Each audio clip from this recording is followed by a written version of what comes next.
नमस्कार सभी को, स्वागत अभिनंदन आप सभी का राजकीय महाविद्यालय सुमेरपुर के YouTube चैनल पर।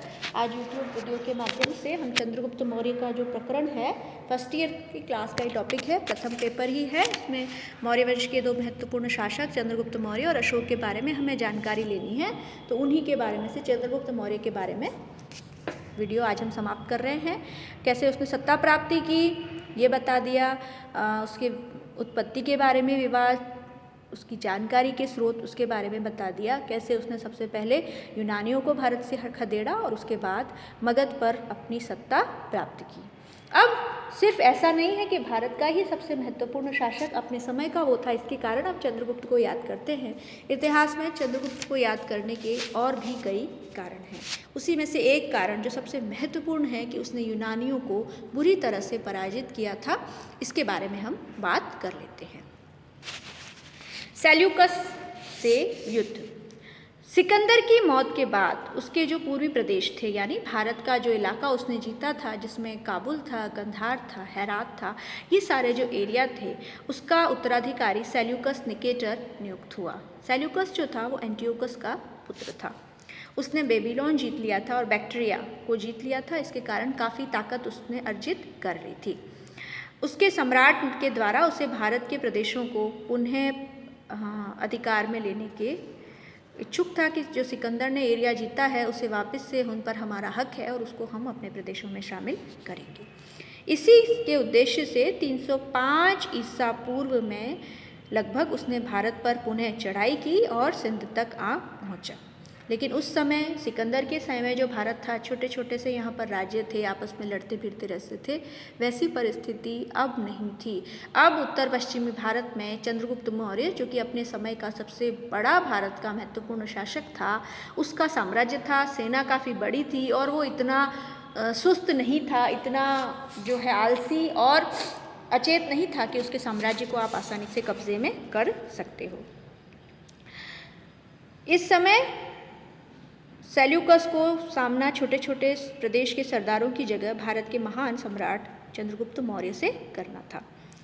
यूनानी लेखक जो हैं वो सिर्फ इस युद्ध के परिणाम का ही उल्लेख करते हैं। ये ही चीज़ इतना बताने के लिए काफ़ी है कि चंद्रगुप्त मौर्य ने सेल्यूकस निकेटर को पराजित कर दिया, या पराजय को बिल्कुल नज़दीक जान करके सेल्यूकस निकेटर ने कैसा भी हो संधि करके, सम्मानजनक संधि करके, अपना बुरा ना लगे, बस इसी में अपनी भलाई समझी। ये भाग पहले से ही पारसिकों के अधीन था, जिनकी बात कर रहे हैं। सिकंदर ने इसे जीतकर अपना प्रांत स्थापित कर दिया था।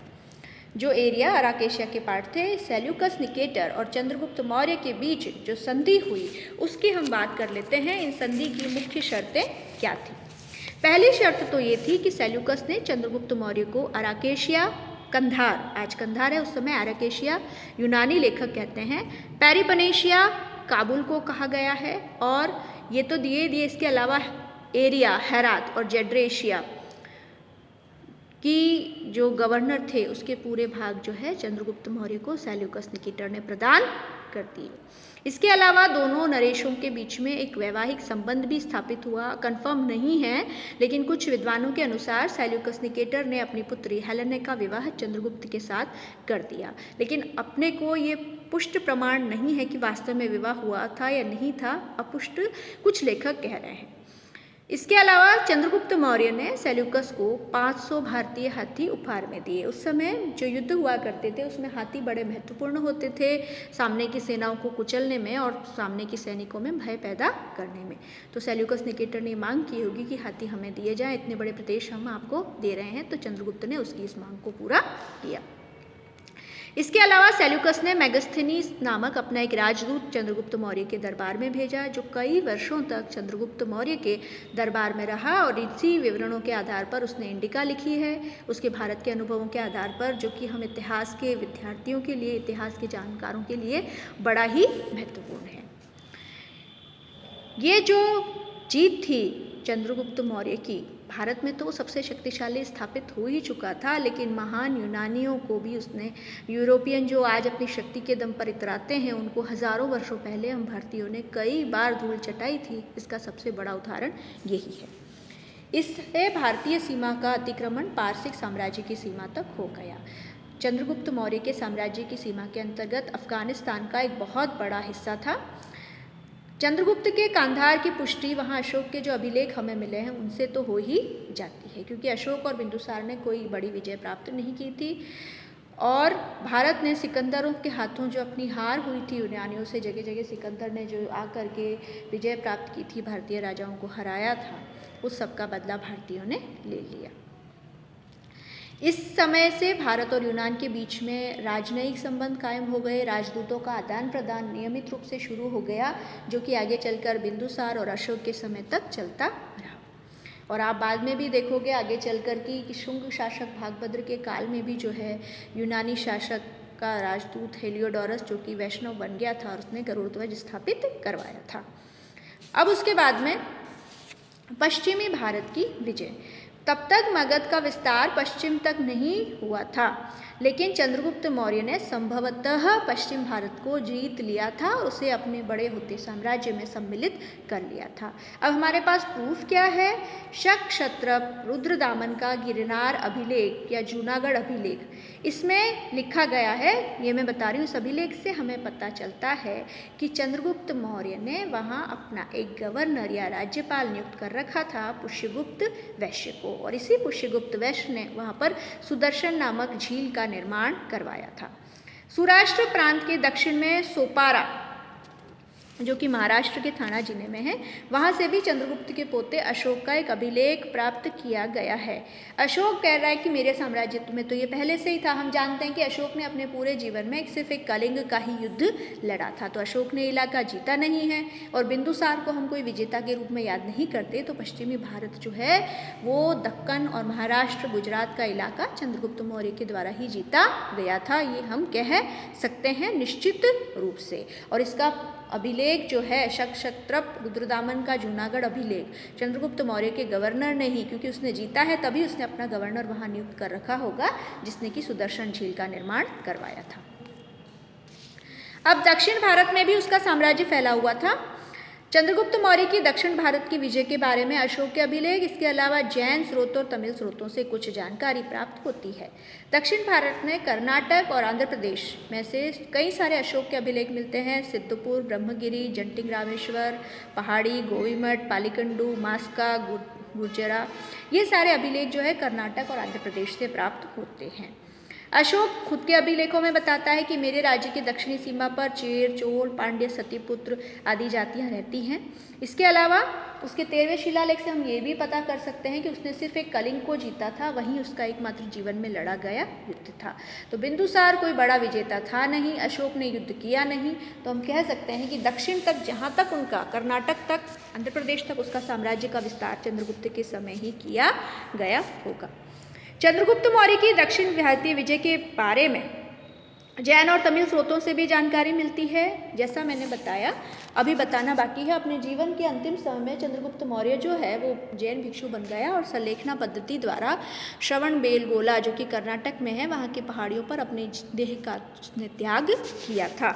इसी पहाड़ी के आधार पर हम कह सकते हैं कि अपने साम्राज्य की सीमाओं के ही भीतर वो रहा होगा, ताकि अपने रिश्तेदारों से संपर्क में रह सके। इसके कारण हम कह सकते हैं कि कर्नाटक तक जो है उसके साम्राज्य का विस्तार है। इसके अलावा तमिल परंपरा में कहा गया है कि मौर्यों ने एक बड़ी सेना लेकर दक्षिण क्षेत्र में मौहर के राज्य पर आक्रमण किया था, और इस अभियान में कोशर और वडगर नामक 2 मित्र जातियों ने उसकी मदद की थी। इस तरह से चंद्रगुप्त मौर्य के साम्राज्य का विस्तार कर्नाटक तक, आंध्र प्रदेश तक हम आराम से मान सकते हैं। उसके बाद में उसके साम्राज्य पर आते हैं। चंद्रगुप्त मौर्य का साम्राज्य लगभग पूरे भारत में फैला हुआ था, सुदूर दक्षिण को आप छोड़ दो। प्लूटार्क ने लिखा है कि उसने 6 लाख की सेना लेकर संपूर्ण भारत को रौंद डाला और पूरे भारत पर अपना अधिकार कर लिया। जस्टिन के विवरण से भी पता चलता है कि पूरा भारत उसके अधिकार में था।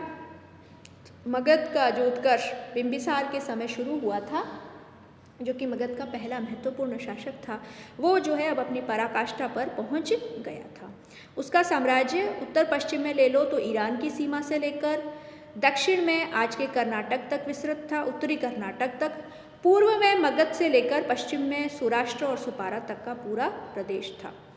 इतिहासकार स्मिथ के अनुसार हिंदुकुश पर्वत जो कि आप देखो भारत की एक तरह से वैज्ञानिक सीमा बनाते हैं, क्योंकि यहाँ से पर्वतों को पार करके भारत पर हमला करना कठिन है, ये उसने प्राप्त कर ली थी। यूनानी लेखक इसे पैरोपनेशिया या इंडियन कॉकेशस कहते थे।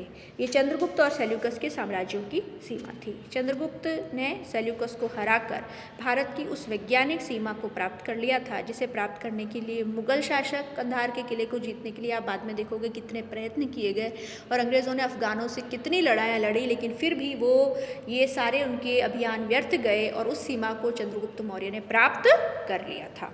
और उसके इस बड़े बृहत्तर साम्राज्य की राजधानी थी पाटलिपुत्र। अब हम आ जाते हैं, जो चीज़ कभी प्रारंभ होती है उसका अंत तो निश्चित ही है। चंद्रगुप्त मौर्य महान राजा, साहसी, शून्य से अपना जीवन शुरू करके शिखर तक पहुंचने के बाद उसके जीवन का अंत किस तरह हुआ, उसके बारे में भी जानना बड़ा ही रोचक होगा। वैसे तो चंद्रगुप्त मौर्य एक सामान्य कुल में उत्पन्न हुआ था, लेकिन अपनी योग्यता, प्रतिभा के बल पर एक सम्राट के पद पर पहुंच गया। सम्राट भी ऐसा वैसा नहीं, संपूर्ण भारत का सबसे शक्तिशाली सम्राट। उसने एक सुगठित शासन व्यवस्था स्थापित की और इतनी अच्छी थी कि आने वाली पीढ़ियों के लिए एक आदर्श बनी रही। इसके अलावा वो धर्मपान व्यक्ति भी था। जैन परंपरा ये कहती है कि चंद्रगुप्त मौर्य जो है अपने जीवन के अंतिम दिनों में जैन हो गया था और उस समय के प्रख्यात जैन मुनि भद्रबाहु से उन्होंने दीक्षा ग्रहण कर ली थी। इसके अलावा कहा गया है कि उसके शासन के अंत में मगध में बड़ा ही अकाल पड़ा।